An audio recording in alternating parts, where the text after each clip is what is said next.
Hai Venus, hai Mas, apa kabar semuanya? Semoga semuanya selalu dalam keadaan yang sehat.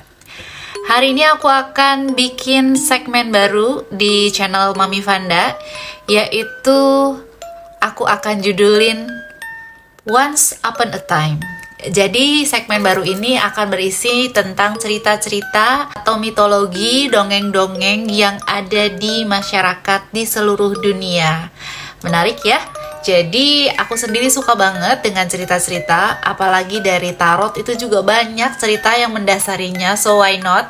Aku akan mulai bagikan cerita-cerita yang nanti akan aku cari-cari juga sumbernya dari mana-mana pun, dan aku akan share ke teman-teman, semoga menjadi satu segmen yang menarik. Hari ini aku akan mulai dengan cerita dari Meksiko. Jadi legenda dari Meksiko. Cerita ini agak spooky, agak serem dan mistis, yaitu legenda La Llorona.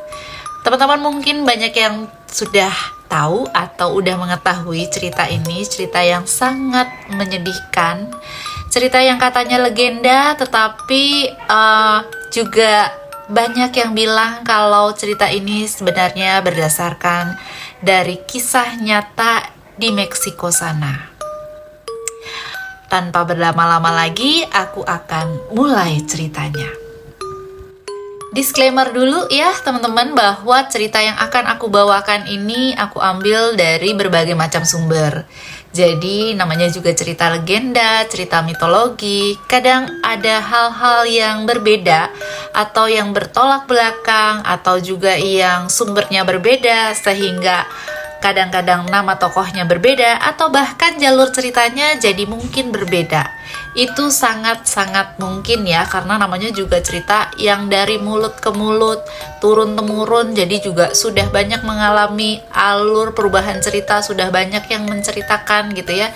Sehingga kalau misalnya kita menemui atau kamu menemui berbagai macam cerita yang berbeda dari cerita aku, anggap aja ini sebuah cerita yang just for fun, untuk kita tahu-tahuan aja, untuk kita nikmatin aja. Atau kalian kalau masih bingung juga atau mau berbagi cerita yang berbeda, bisa tulis di kolom komentar.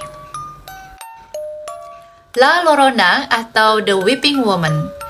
Cerita ini berasal dari Meksiko yang sudah sangat lama, yang sudah sangat melegenda dan terkenal. Jadi para leluhur menceritakan kepada keturunannya cerita ini selama berabad-abad dan sudah merupakan satu folklore atau dongeng yang diceritakan kepada anak-anak kecil untuk memperingati hati-hati keluar malam hari. Cerita dimulai dari penjajahan Spanyol di Amerika, di mana pada saat itu hiduplah seorang wanita muda yang sangat cantik yang bernama Maria. Kisah ini juga banyak yang menyebutkan namanya juga bukan Maria tetapi Maya. But anyway, baik Maria ataupun Maya, ini adalah seorang gadis cantik luar biasa yang berbeda dari teman-temannya yang lain ya. Kecantikan yang luar biasa, nggak biasa jika dibandingkan dengan teman-teman seusianya. Dan dia hidup di tepi sungai. Banyak banget laki-laki yang sangat suka kepada Maria, yang ingin menjadikan Maria pacar, yang ingin menjadikan Maria sebagai istri, dan banyak juga yang menggoda si Maria ini. Tetapi Maria tidak pernah menaruh hati kepada laki-laki yang selalu mengejar dan menggodanya. Sampai pada suatu hari ia naksir berat sama seorang kavaleri dari Spanyol yang dia temui. Tentu saja si kavaleri ini atau tentara Spanyol ini juga menyukai Maria. Kan Maria itu orangnya cantik, orangnya itu juga sangat gemulai. Wanita idaman banget pada masa itu, sehingga pucuk dicinta ulam pun tiba dan mereka berpacaran, mereka saling bermesraan dan akhirnya mereka pun bersama dan menjadi suami istri tentunya. Maria sangat bahagia karena memiliki keluarga kecil yang sangat ideal. Ia memiliki 2 orang anak yang sangat dicintainya. Tetapi lama-kelamaan karena si kavaleri ini juga masih bertugas sebagai tentara dan harus menjalankan tugasnya, Maria mulai merasa bahwa kebahagiaannya ini mulai terkikis. Ia mulai merasa bahwa suaminya mengabaikan dirinya. Dan karena memang masih bertugas, Maria sering merasa ditinggalkan. Dan ketika suaminya kembali, suaminya hanya menaruh perhatian lebih kepada anak-anak mereka. Maria merasa tidak disayang lagi, Maria merasa sangat diabaikan oleh suaminya. Hal ini membuat Maria tambah hari tambah stres, tambah hari tambah merasa diabaikan.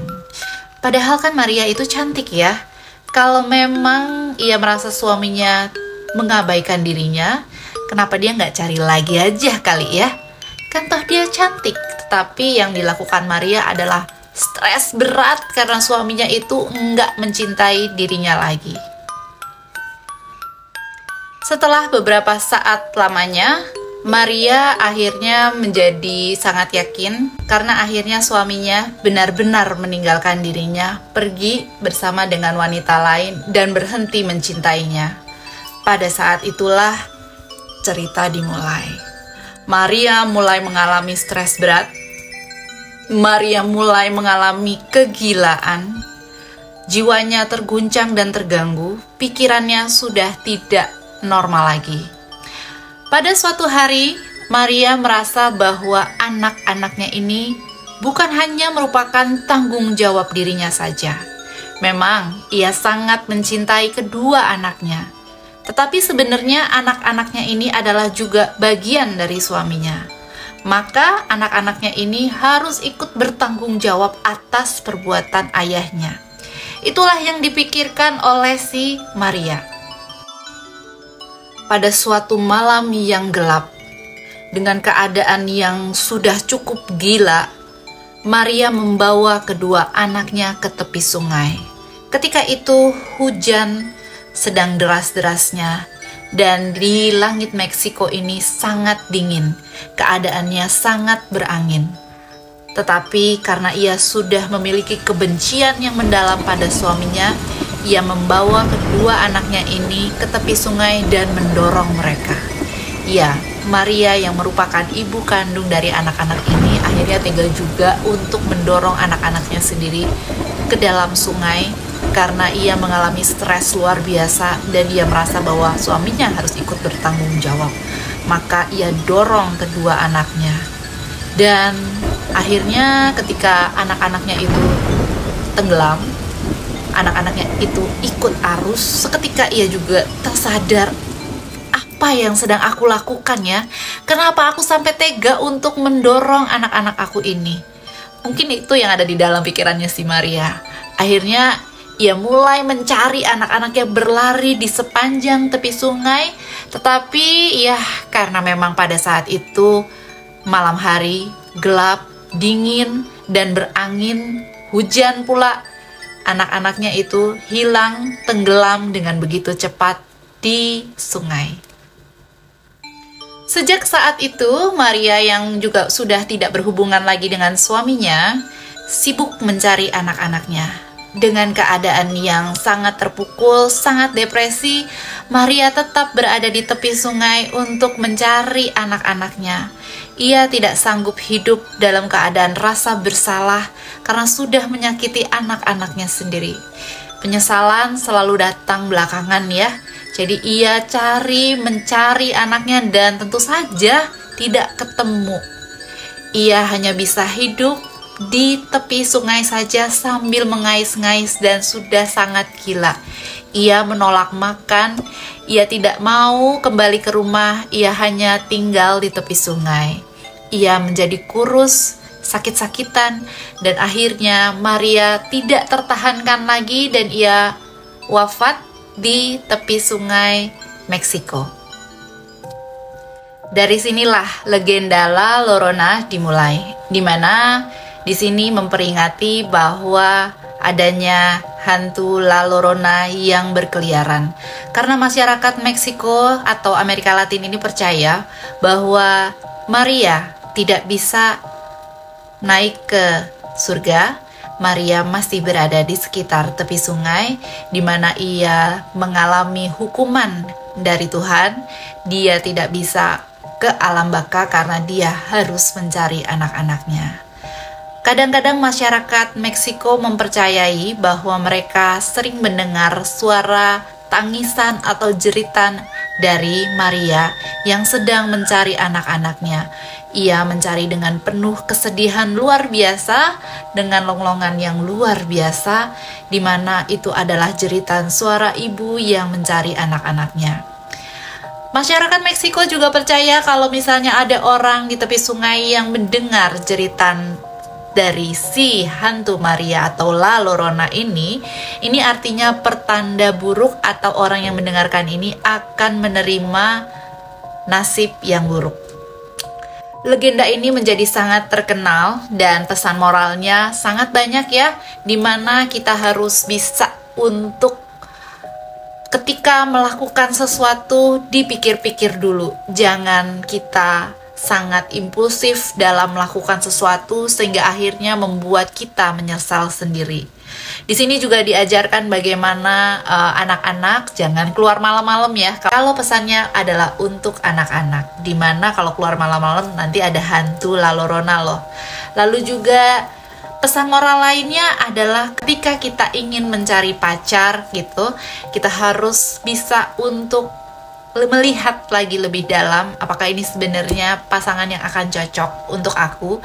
Jadi juga tidak sembarangan dalam memilih pasangan. Dan kalau sudah punya pasangan, ya setialah satu sama lain. Dimana di sini seharusnya tidak diceritakan mengenai kavaleri atau mantan suami dari Maria, tetapi kalau ceritanya dipanjang-panjangin, seharusnya mantan suaminya si Maria ini seharusnya juga sangat menyesal dan sangat merasa bersalah, karena biar bagaimanapun ia adalah seorang ayah, seorang bapak yang kehilangan kedua orang anaknya dan mantan istrinya. Masa iya sih nggak punya rasa bersalah dan nggak punya rasa sayang kepada keluarga sebelumnya? Oke teman-teman, itu adalah kisah dari La Llorona yang sangat terkenal dan banyak juga diangkat menjadi cerita-cerita di dalam film.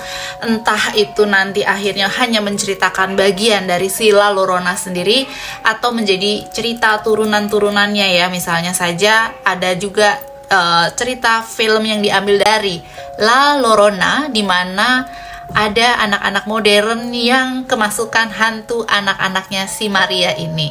Tetapi ya memang ini adalah cerita yang sangat terkenal di Meksiko sana. Oke teman-teman, kita akan lanjut lagi nanti di cerita-cerita lainnya. Tungguin ya cerita dari aku. Thank you very much.